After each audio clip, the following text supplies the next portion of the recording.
Hi guys, welcome to another video series by Nursing Tips and Talks with Mukta।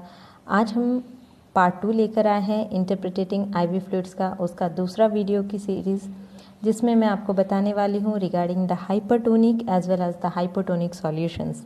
तो friends, अगर आपने इससे पहले का वीडियो और पार्ट 1 नहीं देखा है तो मैं उसका लिंक डिस्क्रिप्शन बॉक्स में डाल दूँगी। आप प्लीज़ मेक श्योर कि आप वहाँ पर जाकर और मेरे पहले दोनों वीडियोज़ देख लें, जिसमें हमने बेसिक कॉन्सेप्ट और साथ ही साथ आइसोटोनिक सॉल्यूशंस को इन डिटेल में पढ़ा था।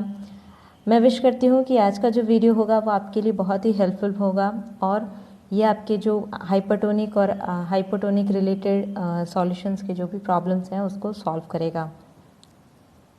तो आज की इस वीडियो में हम बात करने वाले हैं हाइपरटोनिक सॉल्यूशंस के बारे में। तो हाइपरटोनिक सॉल्यूशंस, जैसा कि आपको पता है, हाइपर का मतलब होता है ज़्यादा और मोर। तो हाइपरटोनिक सॉल्यूशंस वो सॉल्यूशंस होते हैं जिनमें सॉल्यूट कॉन्सेंट्रेशन जो होता है वो एक्स्ट्रा सेल्युलर फ्लूइड में हमेशा ज़्यादा होता है। तो ऑस्मोसिस प्रोसेस के वजह से जो हमारा वाटर कंटेन होता है इनसाइड द सेल वो मूव करता है towards the outside of the cell, जिसके वजह से क्या होता है, सेल श्रिंक कर जाता है। That's why it is called as hypertonic solution. ना different kind of hypertonic solutions की बात करें तो there are 7 different types of hypertonic solution, जिसमें आता है आपका 3% sodium chloride, 5% NS, 10% dextrose in water, 5% dextrose in 0.9% NS, 5% dextrose in 0.45% NS and 5% dextrose in lactate ringer as well as mannitol। तो अब हम बात करते हैं, सबसे पहला जो सॉल्यूशन है 3% नॉर्मल सलाइन। तो 3% नॉर्मल सलाइन, जिस तरह से आपको पता है 3% हो या 5% नॉर्मल सलाइन हो, दोनों का यूज़ सेम ही है, बिकॉज इसमें सिर्फ कॉन्सेंट्रेशन का डिफरेंस होता है एंड कंटेन का डिफरेंट होता है, बाकी the things are same. So content में अगर आप बात करें तो इसमें सोडियम और क्लोराइड होता है जो कि 153 मिली equivalent per litre and chloride का कंटेंट भी सेम होता है। ऑस्मोलैरिटी की बात करें तो 1025 मिली ऑस्मोल्स पर लीटर होते हैं, बिकॉज इट इज़ हाइपर। तो इसकी ऑस्मोलैरिटी हमेशा ही बॉडी फ्लूइड की ऑस्मोलैरिटी से ज़्यादा होगी। पीएच की बात करें तो द पीएच इज़ 5.0। अब हम बात करते हैं 3% नॉर्मल सलाइन के यूजेस के बारे में। तो यूज़ में आप देख सकते हो, क्योंकि इसमें नॉर्मल सलाइन यानी सोडियम और क्लोराइड का कॉन्सेंट्रेशन ज़्यादा होता है, तो ये एक बहुत ही बेनिफिशियल यूज़ हो सकता है in patients who are having severe hyponatremia. जी हाँ दोस्तों, जिनको सीवियर हाइपोनेट्रेमिया होता है, जिनमें सोडियम लेवल कम हो जाती है, तो उन केसेस में हम 3% नॉर्मल सलाइन और 5% नॉर्मल सलाइन का एडमिनिस्टर कर सकते हैं। साथ ही साथ ये एक इलेक्ट्रोलाइट सप्लीमेंट है और हम इनका यूज़ हाइपोवोलेमिक शॉक में को ट्रीट करने के लिए भी कर सकते हैं। जब प्रिकॉशंस की बात करते हैं तो हमें किन किन चीज़ों की ध्यान रखनी होती है before administrating the hypertonic solutions.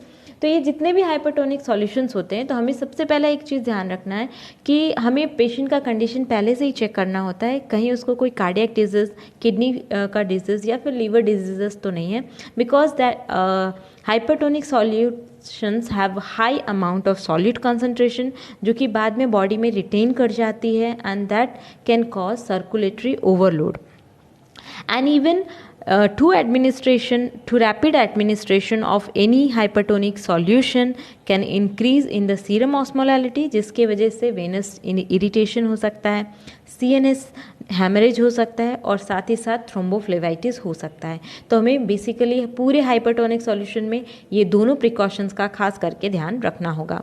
अब हम बात करते हैं DNS यानी 5% डेक्सट्रोज इन नॉर्मल सलाइन। तो इनके कंटेंट में, जिस तरह से नाम से ही आपको पता चल रहा है कि इसमें sodium chloride as well as glucose present होता है।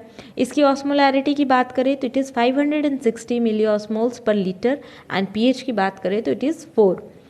अब इसका यूजेस क्या है, तो because it is a solution, normal saline solution which also includes dextrose या ग्लूकोज, तो हम इसे कैलोरीज की सप्लीमेंटेशन यानी NPO पेशेंट्स में भी दे सकते हैं to supply the calorie amount and as well as electrolytes का को देने के लिए भी हम यूज़ कर सकते हैं। साथ ही साथ अदर IV मेडिकेशंस के साथ हम इसको डाइल्यूट की तरह यूज़ कर सकते हैं। मिक्स करने के लिए हम DNS को यूज़ कर सकते हैं।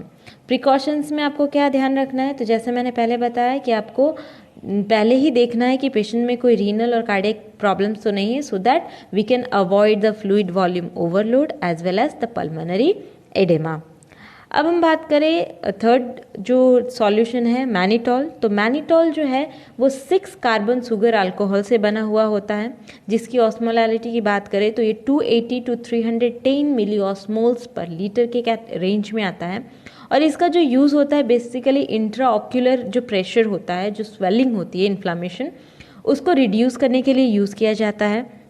और साथ ही साथ जिन लोगों को थोड़ी किडनी फेलियर की प्रॉब्लम होती है तो उनमें उनके बॉडी में से एक्सेस वाटर और टॉक्सिन्स को बॉडी से बाहर निकालने के लिए भी यूज़ की जा सकती है। जब प्रिकॉशंस की बात करते हैं तो हम मैनिटॉल को बहुत ही सीवियर किडनी डिजीज़ के पेशेंट्स में नहीं दे सकते। साथ ही साथ जिनके लंग्स की प्रॉब्लम्स हो, हार्ट की प्रॉब्लम्स हो और सीवियर डिहाइड्रेशन, ब्लीडिंग हो, तो उन कंडीशंस में हम पेशेंट्स को नहीं दे सकते, क्योंकि आपको पता है उसकी वजह से कार्डियक ओवरलोड होने के चांसेस इंक्रीज हो जाते हैं, as well as pulmonary oedema होने के चांसेस इंक्रीज हो जाते हैं। अब हम बात करेंगे 5% डेक्सट्रोज इन रिंगर लैक्टेट।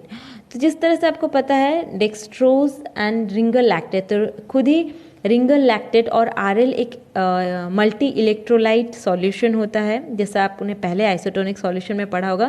तो इसमें different types of electrolytes present होते हैं, जैसे कि 130 milli equivalent per sodium, 4 milli equivalent per litre potassium, 2.7 milli equivalent per litre का calcium and 109 milli equivalent per litre chloride, as well as 28 milli equivalent per lactate, और साथ ही dextrose present होता है। अगर हम ऑस्मोलैरिटी की बात करें तो it is 525 milli osmoles per litre.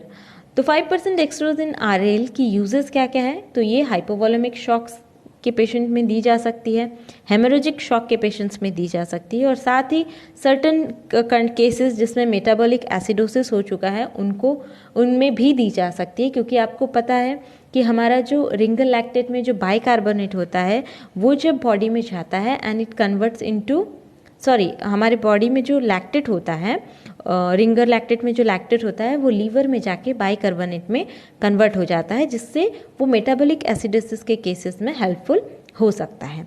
अब प्रिकॉशंस की बात करें तो अगेन जो प्रिकॉशंस है, हमें पहले पेशेंट्स को देख लेना है रैपिड इन्फ्यूज़न से पहले कि सर्कुलेटरी ओवरलोड ना हो। दूसरी चीज़ कि जिन पेशेंट को सीवियर मेटाबॉलिक एसिडोसिस है उन केसेस में हम इसका यूज़ नहीं कर सकते हैं 5% डेक्सट्रोज का।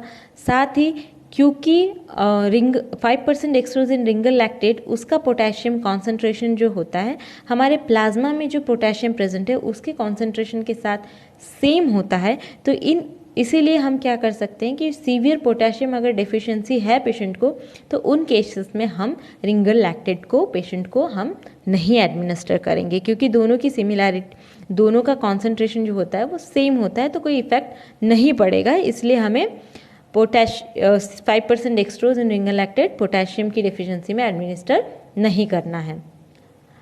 अब हम बात करें तो D5 इन हाफ NS या 5% डेक्सट्रोज इन 0.545% ऑफ NS। तो इसमें बेसिकली डेक्सट्रोज होता है और साथ ही साथ सोडियम एंड क्लोराइड होता है, और इसकी ऑस्मोलैरिटी जो होती है वो 406 मिली ऑस्मोल्स पर लीटर होती है। इसको हम हाइपोवोलेमिया शॉक में ट्रीटमेंट के तौर पे यूज़ कर सकते हैं, साथ ही साथ मेंटेनेंस के लिए भी यूज़ कर सकते हैं। प्रिकॉशंस की बात करें तो circulatory overload, fluid volume overload या फिर पल्मोनरी एडिमा के लिए हमें ध्यान रखना चाहिए। Then next we can see the 10% dextrose in water. तो 10% dextrose in water basically contain करता है 10 gram of dextrose in 1 litre of water.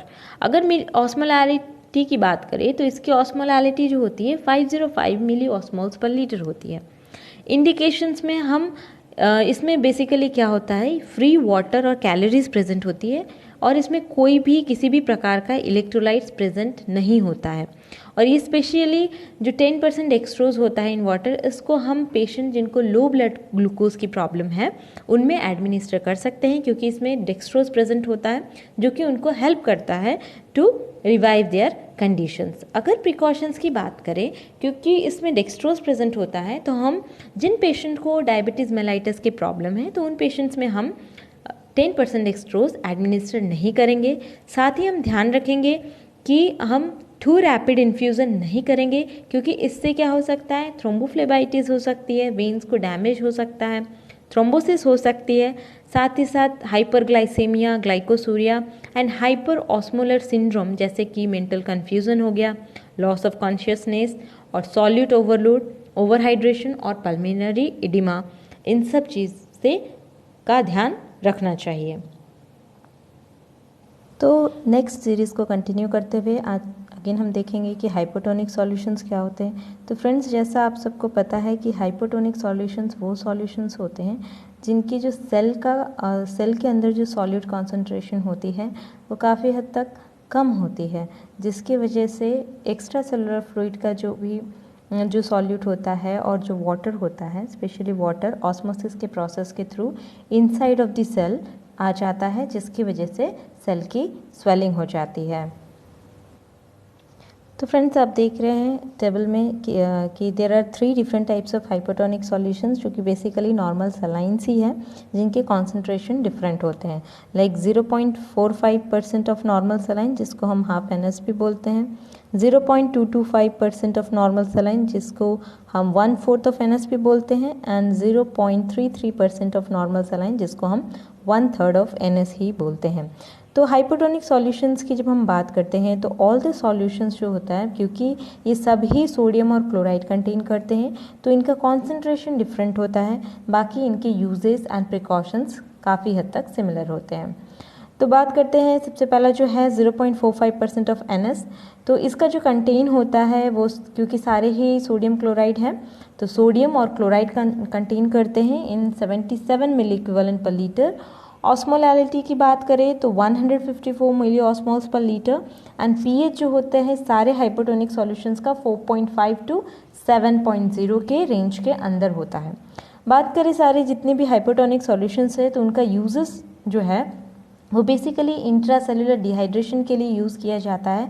जब भी फ्लूइड को हम शिफ्ट करना चाहते हैं सेल के अंदर, जैसे कि कोई कंडीशन हो, हाइपरनेट्रेमिया, डायबिटिक कीटोएसिडिसिस, तो इन स्टेट्स में क्या होता है, सेल के अंदर डिहाइड्रेशन होता है, इस वजह से हमें सेल के अंदर वाटर को भेजना होता है। दैट्स वाई हाइपोटोनिक सॉल्यूशन का यूज़ किया जाता है।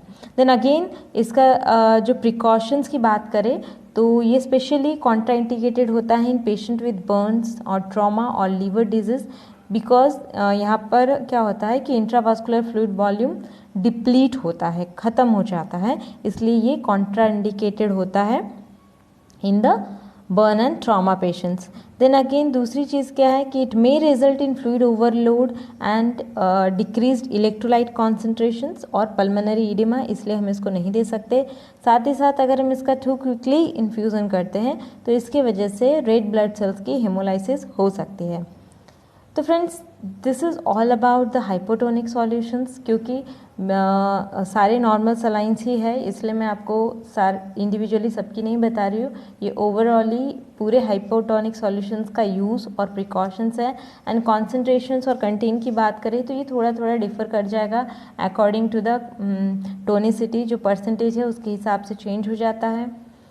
तो आई होप फ्रेंड्स आपको मेरा ये वीडियो पसंद आया होगा, एंड इसके लिए आप मुझे बिल्कुल लाइक देना मत भूलें और कमेंट करके बताएं कि वीडियो मेरा आज का आपको कैसा लगा और आगे मैं किस टॉपिक्स पे वीडियो बनाऊं, इसके बारे में मुझे ज़रूर कमेंट कीजिएगा और मेरे वीडियो को लाइक एंड सब्सक्राइब करना मत भूलिएगा। Thank you.